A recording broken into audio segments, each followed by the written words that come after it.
Le 15 octobre 1962, le gouvernement américain découvre stupéfait des clichés de plusieurs rampes de missiles nucléaires soviétiques sur l'île de Cuba. À moins de 200 km des côtes américaines, un tel arsenal représente une menace considérable pour les États-Unis. Le président Kennedy ordonne alors le blocus maritime de l'île. 183 vaisseaux de guerre américains, dont 8 porte-avions, empêchent les cargos soviétiques chargés de missiles de s'approcher de Cuba. Le monde tremble dans la crainte d'une guerre nucléaire.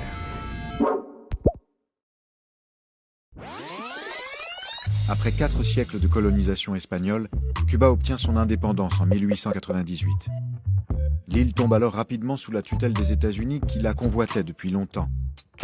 Mais en 1959, lorsque le chef de la guérilla Fidel Castro s'empare du pouvoir, les relations entre les États-Unis et Cuba se dégradent.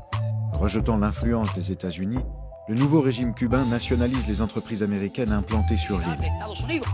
Les États-Unis répondent bientôt par un embargo total contre Cuba, mettant un terme aux relations économiques, financières et politiques qui les unissaient. La petite île des Caraïbes devient la hantise des États-Unis, qui n'ont désormais qu'un objectif, renverser Castro. En avril 1961, le jeune président Kennedy, qui vient d'être élu, lance une offensive militaire sur Cuba, dans la baie des Cochons. 1400 exilés cubains recrutés et entraînés par la CIA débarquent dans la nuit. Mais l'opération échoue. Les assaillants sont accueillis par des armes lourdes et sont presque tous tués. Pour Castro, le succès est immense, tandis que la crédibilité de Kennedy est considérablement affaiblie.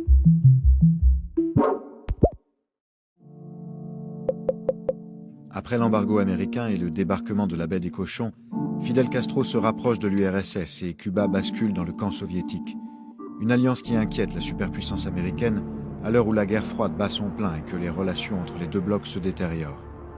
Cuba a changé de camp. C'est désormais, aux yeux des États-Unis, un satellite soviétique, un danger permanent à 150 km de la Floride, un exemple de révolte qui risque de créer par contagion une situation dramatique dans toute l'Amérique latine. En juin 1962, dans le plus grand secret, près de 50 000 soldats et une trentaine de missiles nucléaires soviétiques sont envoyés sur l'île. C'est l'opération Anadyr. Nikita Khrouchtchev, le leader soviétique, entend ainsi éviter une nouvelle tentative d'invasion américaine, mais surtout faire de l'île une base militaire stratégique à proximité des côtes américaines. Les États-Unis ont installé des missiles nucléaires en Turquie et en Italie, l'URSS en aura à Cuba. Le 22 octobre 1962, John Fitzgerald Kennedy s'adresse aux Américains d'une voix grave. Il annonce la découverte des rampes de lancement soviétiques sur l'île et la mise en place du blocus maritime. Le président américain demande aux leaders soviétiques de retirer immédiatement les missiles sous peine de représailles.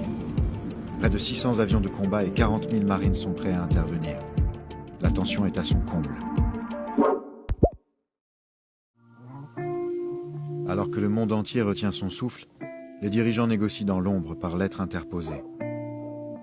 Kennedy s'engage publiquement à ne pas envahir l'île en échange de quoi, le 28 octobre, Khrouchtchev accepte de retirer ses fusées de Cuba. La planète respire.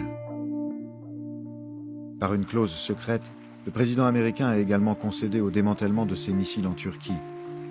Après avoir frôlé la catastrophe nucléaire, les deux grandes puissances décident de mettre en place le téléphone rouge.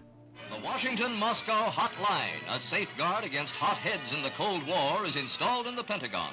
This direct communication between the Soviet and American governments is designed to curtail misunderstanding and miscalculation that might touch off a nuclear war.